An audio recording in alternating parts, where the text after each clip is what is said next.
Hello friends and welcome back to Ontario Permaculture. Of course you know I'm Misty Murfarians and this video has been a long time coming. I have promised a long format video for a while to update everybody on what's going on in our world. I put out some over the course of years, but over the winter as well, that were kind of cliffhangers, and again guys, I need an update video. I need to know what's going on now. And I understand, because I would like to know what's going on too. We've waited for a really long time to make an update video because everything is just shifted and there is no specific update. Well, there's a few little milestones that we've reached, but we don't know. So since the last video, okay, so I asked for help fundraising to possibly transition to a new home. Our fundraising has been what I would call an amazing success. Like, people have been so generous, and an overwhelming amount of support from our community, from friends of friends, and from complete strangers. So first and foremost, I want to express just complete gratitude for all of the contributions we've had, and even just the messages of support. We really appreciate all the support that we've received so far. In terms of moving to a new house, we haven't been able to secure enough funding to actually move. So that's one of the difficulties, frustrations with all this fundraising, is that ultimately we can't do anything with it just yet. But our first round of fundraising, we went through GoFundMe, and I apologize to anyone who put it through that and I didn't realize how many side fees there were with that. I'm sorry about that. But we did raise enough money through that campaign to get a trailer for moving. So that was fantastic. And when we had a mortgage in the works for the property in Nova Scotia that we wanted to purchase, that was a critical ingredient to get our farm home and family there. So that was very tight timing at the time, and now fortunately whenever we do move, then that's already arranged. So there's getting insurance, picking it up, making sure the truck is tuned up for that, and all that stuff. So we got the trailer, and that's thanks to donations, purely thanks to donations. Absolutely fantastic. And we hummed and hawed because we didn't know for quite some time, is the house going to work? Do we even need this thing? How crazy it would be to spend this much on this trailer if we didn't then get to move. It's way more than we ever spent on our house, and stuff like that. But then we boiled it down to, eventually we're going to have to move. The court and the township, their mind is set, and so eventually it's a thing, whether we want it or not. But that at the sort of worst case scenario, if we have this trailer, then we can put all of our things in it, get somewhere for the temporary, and then we could even live out of it if we wanted. Again, it would be as unpermitted and non-conforming of a situation as we're presently in, and obviously not as secure as having a house and an established farm and sheds and barns and that sort of thing, but at least it would give us a place of operation. So that's one major hurdle, is how do we even get there? Check. The second thing is, we had a round of fundraising with a garage sale. Local friends helped us with that, and I mean they really just took the reins on that and just made it a thing. That was overwhelming support, and I'm just so grateful for that as well. What that goes towards now is uncertain, because as I say, the mortgage fell through. One of the major hurdles, which I didn't consciously think of before we tried to pursue a mortgage, is of course that the house that you're putting the mortgage on is the collateral for the payment, and banks don't want all houses. Some houses are just like, no, that wouldn't flip well, and so that's not good collateral, and that is apparently the case of the house we're looking at. I would still like to move there, but we finally did. The girls and I went out for a trip all the way out to Cape Breton Island, and we saw all the country to the east of here, and it's beautiful, magnificent. But we did see the property and the house, and I see now why the banks don't want to use that as collateral. It's definitely not as flippable as they would like it to be. Interestingly, that's one of the points of appeal that there is for me for this property, because after a number of years of living in a home that you've built for yourself, you get really, well, I personally have gotten really attached to the house being custom, it being like an extension of myself. And I am neurodivergent, very creative, very visual, aesthetic person. And to see my surroundings as like really fitting myself is a really important characteristic. In houses that are like move-in ready, you're paying quite a premium for it to be that move-in ready, and it's frankly outside of our present budget, even if our property were to sell.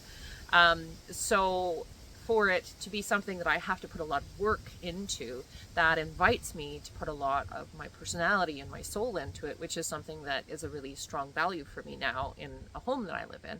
I could theoretically stay in a number of places, and there's lots of houses out there that are nice enough and we could do our best with it.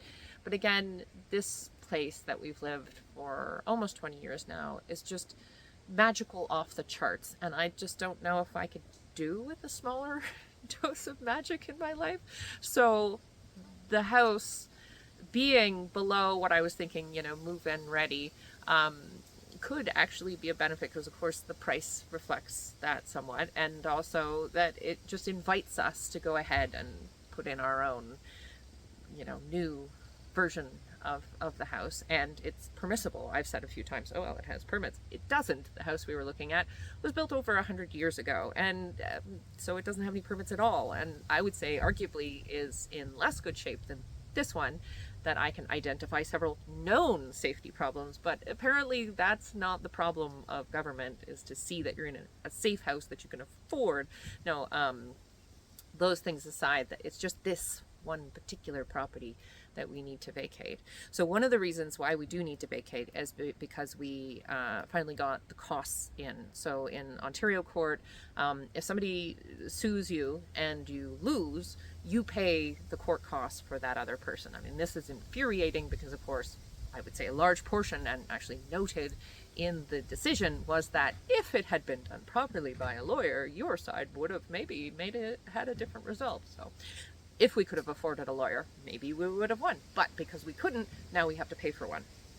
And so the township did, evidently, according to them, spend, I think, $175, maybe $178,000 doing this court thing over a period of, 7.5 years. And, but they're only allowed to ask back the $30,000, which would have been kind of reasonable to spend on it in the first place. But that $30,000 is a big chunk, and so the only way to sort of pay that back would be to sell this property, which we have been attempting to do. We put this property up for sale in January, and had all the showings during deep freeze, blizzards, and all that stuff, which really didn't show it. And unfortunately, not a single showing while we were in beautiful orchard blossom time or whatever. But ultimately, come December 2027, we have to either have the house completely permitted or have it completely removed, and we have to pay the $30,000 court costs, whether or not the structure exists, whether or not we continue to live here. Because if we don't, there's already been issued a writ of seizure and sale. So if we don't pay the $30,000 upon that date, as well as deal with whatever was happening with the structures, then they can seize the whole property and sell it for their own benefit and to replace the money that they spent on it. And so paying that will be a necessity, and hopefully that is achieved by selling this property here. But all we can do now is really wait and beautify the property, which is nice because that's what I like to do too. But at the same time, we were packed to move April because we thought we'd just do the mortgage route, and that would vacate the property and we could tear down the thing before there were any deadlines. But unfortunately, this past birthday of mine, just a couple weeks ago, was the deadline to have the permit application or else. And so we did have to put in a permit application, and we have heard back from them to say, I asked what are next steps, and they said, well, you have until December 2027 to complete that, meaning all of the fees paid, all of the variances, which are a few are needed, completed, a Saugeen Conservation Authority permission, which will be doubled because it's retrospective or retroactive, that is, and all of the things that we've already put in, plus some more, stamped by a professional engineer. And that part, very unlikely to happen. We have looked into it and thought about trying to do that route, but it's prohibitively expensive, not least of all because engineers are expensive, but also because all of the things that are unique about our house will require alternative solutions. An engineer will have to say, well, that log was okay to use because of this, and that cob was okay to use because of this, and add extra, tests and proofs and stuff like that. And then on top of that, all the other things that they're wanting. So we put in the buy us some time permit application with them, knowing that we are trying to sell the property. I did ask if, what would happen if we get everything torn down, thinking that we were going to move, and we were absolutely prepared to tear it down. I know that this breaks a lot of people's hearts, and it's like, I want to be done with this problem, but also, like, I built it. I can build again. I just need to be permitted to do so. And ultimately, what it boiled down to when we were in meetings with our township was, you could have all of those accessory buildings. That would have been fine if you have a primary residence. So if we buy a property somewhere else that has a primary residence, even if it never had a permit, which is my preferred kind because that means they're historical, but if there's a residence, then go ahead and build whatever 10 by 10 cob cottages you want. Or it's still permits for some, but it's much easier to obtain because you're not trying to make it into a dwelling, residence, or whatever they want to call. Ultimately, it has been a roller coaster of emotions since January, and a lot of frustration, and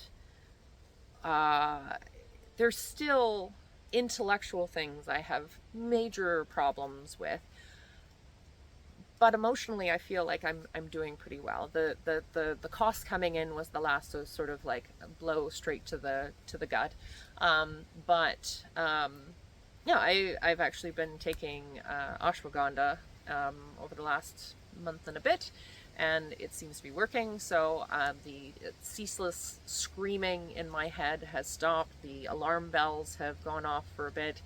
I just see it as like, we just need to navigate this.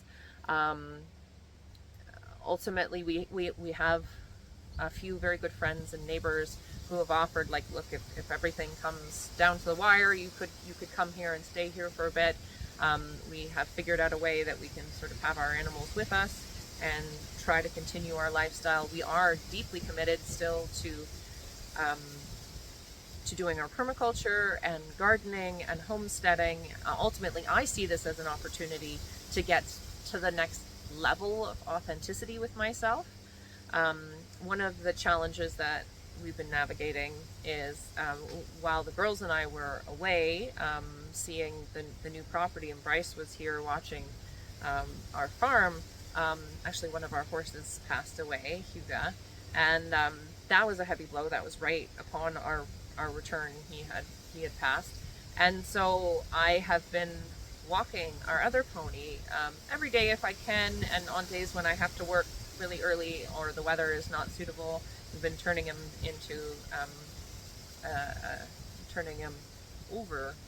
the right word here? We've been putting him into pastures or bringing him hand-cut hay, and so that's keeping him well. But it basically means that the time that I wanted to spend with the horses, one of the reasons why I wanted to be in this life so much, is to spend this time on the farm and with our animals, is now I need to do it. So it's forced me to the next level of authenticity. And I think a lot of people would like, you want certain things, but then you find, oh, well, is this really a lot of work? Well, yeah, farming is a lot of work, but I find ultimately when I'm without it, I miss it. I need it. And when I'm here and doing things on my farm and working with my animals in particular, I am at peace. So if I can walk my pony every day, it doesn't so much matter to me what province I'm in walking them. Now it's interesting because moving on has brought out all of this support and help from friends, and of course now we're even more bonded and committed to our friends and neighbors who have helped, and I feel more than ever overwhelming love for my community. Like just stopping to talk to the mail carrier and chatting with the ladies at the thrift store, and people stopping us in the grocery store to say, oh, we saw your story, we're here to support you. This is amazing.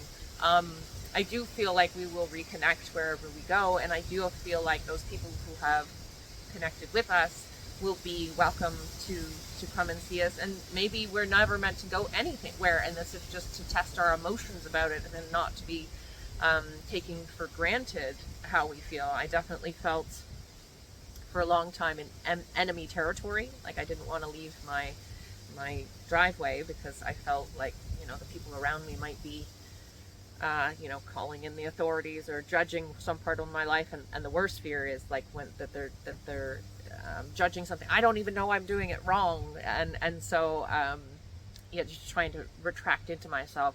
But we got to this point, and we really, really needed help.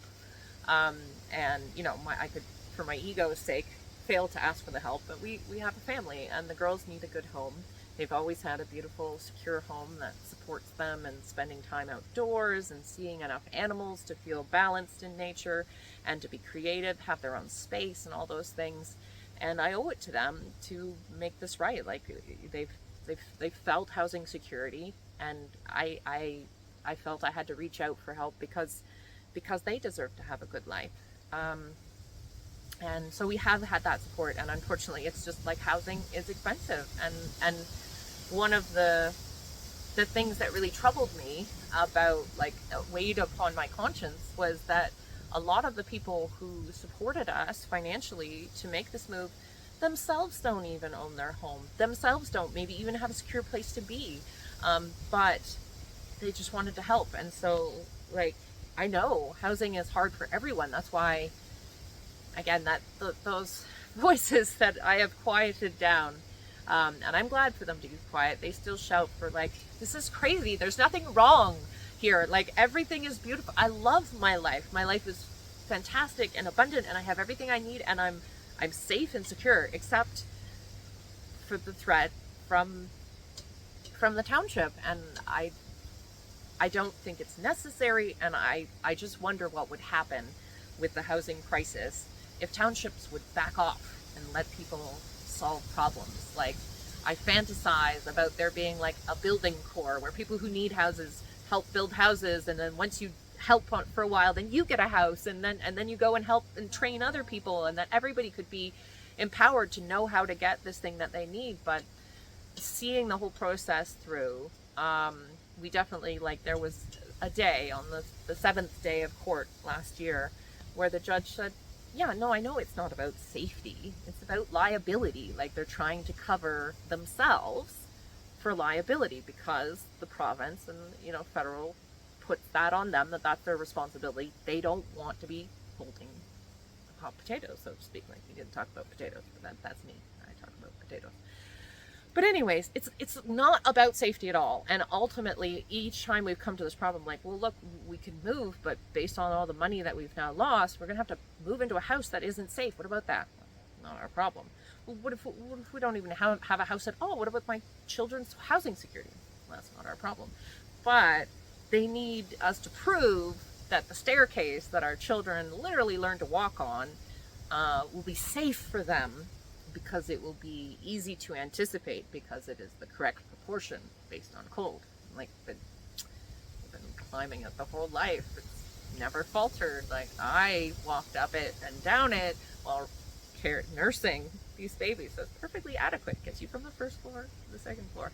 But that needs special engineering. Why? Because it's small and it's a winder stair instead of a straight stair. Those are the sorts of things that I'm like, there's no actual problem here. Like, if you're being present, is fear reasonable? No, there's nothing. We have food, we have shelter, we're warm, keeps the rain off our head. It's fine. Worked all this time. 18 years, it's worked. But we can't stay attached to something that is itself the source of threat. The only threat is it's not permissible. So we just need to go find a way to live that's permissible, and then find a way to build some abundance in that permissible life, because we'll have to start at the bottom. This is the whole scheme of consumerism, and it's not started in this era. It's gotten to a ridiculous point here in 2026, but even, I mean, I can't even trace it back, but like modern times, MLK was dealing with housing equity to say, okay, great, treat us as equals, but what about if we have resources like equals too? That would help. But no, that was too far. That's too much. And it's obviously, it's to drive consumerism, which again, we just want to opt out of. Like, I'm not trying to overthrow anything. I mean, maybe underthrow it or something, but I just want an option to opt out, and that's not it. So we just need to sell here, find something affordable, and build from the ground up again. And that's, I mean, not literally, we won't build a house again. Don't worry, guys. We'll get your permission if we build a house. But restart food forests, restart our life, and just ultimately, this whole process has showed us what's important. I mean, our family being happy and safe is what's important. Having our core animal that we love with us, that's important. Gardening, producing our own food, that's all important. And so that will continue on no matter what. I've probably forgotten some other things that should be in an update, and then maybe I'll have fodder for another video, but honestly, I've just been saving up for too long, and it was, we'll get the house, we won't get the house, we're moving, we're not moving, all that stuff. I don't have any certainty to convey to you guys. I wish I could. I wish I did, but I don't. But suffice it to say, we are prepared to move on. We're making everything ready here. We are in alignment with a new life, and we will be carrying everything of value with us. And thanks to you guys, we have a way to carry it there. So until next time, I hope that you have wonderful inspiration and abundance in your life. And thank you all so much for your generosity.